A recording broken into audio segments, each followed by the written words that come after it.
Bom dia, turma. Tudo bem? Todo mundo aí de quarentena, continuando a quarentena, né? Pra gente evitar essa disseminação desse vírus e tendo todos aqueles cuidados básicos, com a higienização das mãos, né? Com álcool em gel e principalmente com água e sabão antes de chegar em casa.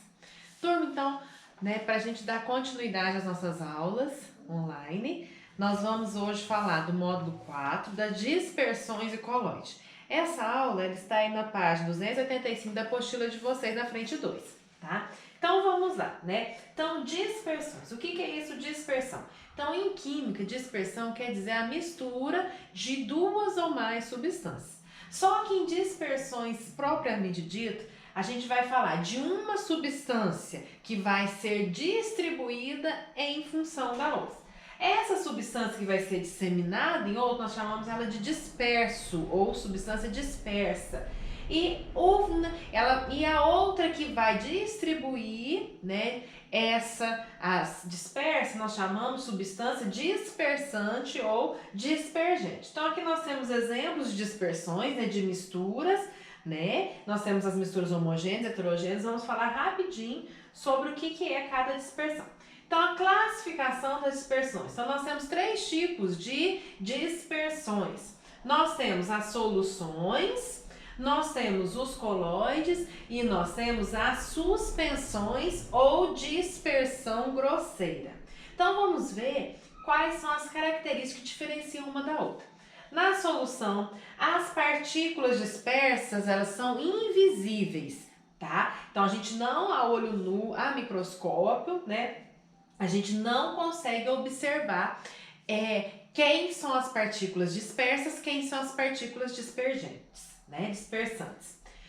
Elas não sedimentam, ou seja, não tem aquela partícula que vai ficar embaixo, que vai precipitar, elas não sedimentam. Eu posso passar uma solução num filtro usando um ultrafiltro, não vou conseguir reter uma partícula e a outra vai passar. E o diâmetro médio das partículas dispersas é abaixo, né? O diâmetro é abaixo de 10 angstrom. O angstrom tem aí uma tabelinha para vocês terem a noção de quanto equivale um angstrom, né? Nas unidades de medida que a gente está acostumado a mexer no dia a dia. Então, o angstrom equivale a 10 a menos 10 metros, tá? O angstrom é a unidade de medida que a gente usa, né? Que os cientistas usam para definir um diâmetro de um átomo. Então, é bem pequenininho mesmo, tá? O colóide. Já o colóide, a gente consegue ver, né, as partículas no ultramicroscópio. Então, a gente, a olho nu, parece uma solução, mas não é. Quando a gente coloca no ultramicroscópio, você vê direitinho as partículas dispersas com as partículas dispersantes, tá? No solução, a gente não consegue ver isso. Então eu brinco muito, falo que o colóide ele quer ser uma solução, mas ele não é. Ele quer enganar os nossos olhos. Você olhando parece que é uma mistura homogênea, mas não é, tá? A sedimentação. Se a gente usar uma ultracentrífuga, a gente consegue separar as partículas dispersas das partículas dispersantes, tá? A filtração, num filtro comum, você não consegue fazer a separação, mas usando um ultrafiltro, né, você vai conseguir fazer essa separação das partículas dispersas e das partículas dispergentes, tá? O diâmetro está entre 10 angstrom e 1000 angstrom, tá?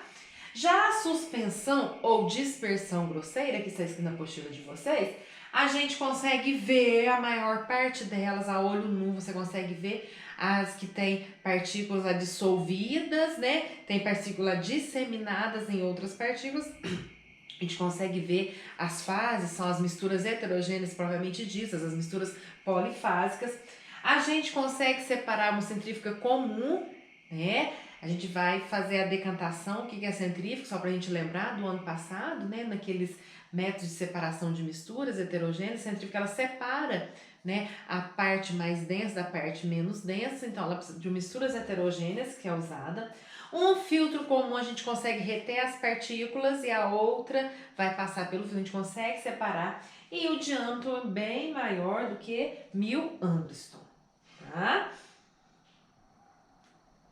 Então vamos lá, só para a gente classificar isso aqui como tipo de mistura. Então aqui na solução sempre é uma mistura homogênea, eu vou ter uma fase só. O coloide, embora ele queira parecer uma solução, ele não é. Ele é uma mistura heterogênea e a suspensão ou dispersão grosseira é uma mistura heterogênea, tá?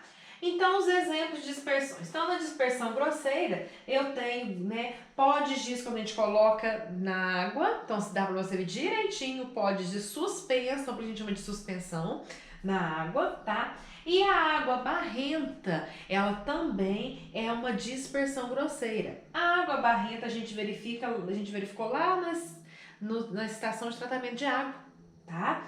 Que eu tenho, né, a água com barro, deixo sedimentar em repouso, vai sedimentar, ou seja, o barro ele vai juntar e ficar embaixo e a água vai sofrer decantação, ela vai ficar por cima, tá? Então, e esse processo de decantação que a gente observa na estação de tratamento, essa mistura, ela é chamada de suspensão ou dispersão grosseira, tá? Então, uma das etapas para a gente fazer a limpeza, né, o tratamento de água, é justamente a decantação para separar as partículas sólidas, né, após a floculação lá, só para a gente lembrar que a gente flocula a sujeira, né, com o hidróxido de alumínio, flocula, essa sujeira ela sedimenta, ela precipita, ela vai para baixo e a água decanta.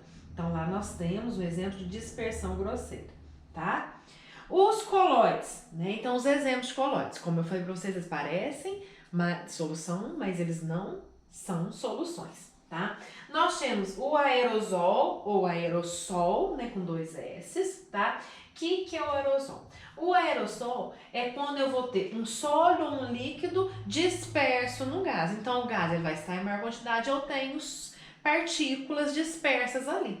A fumaça, embora quando a gente vê aquela fumaça escura, embora a gente ache que é uma vê que a gente, se você olhar, você parece que é uma coisa só, né? Mas se a gente pegar de pertinho, pegar um pouco daquelas partículas e colocar, né, em um microscópio, você vai ver que a gente vê as partículas sólidas. Então, aqui eu tenho partícula sólida dispersa no ar, no gás, tá?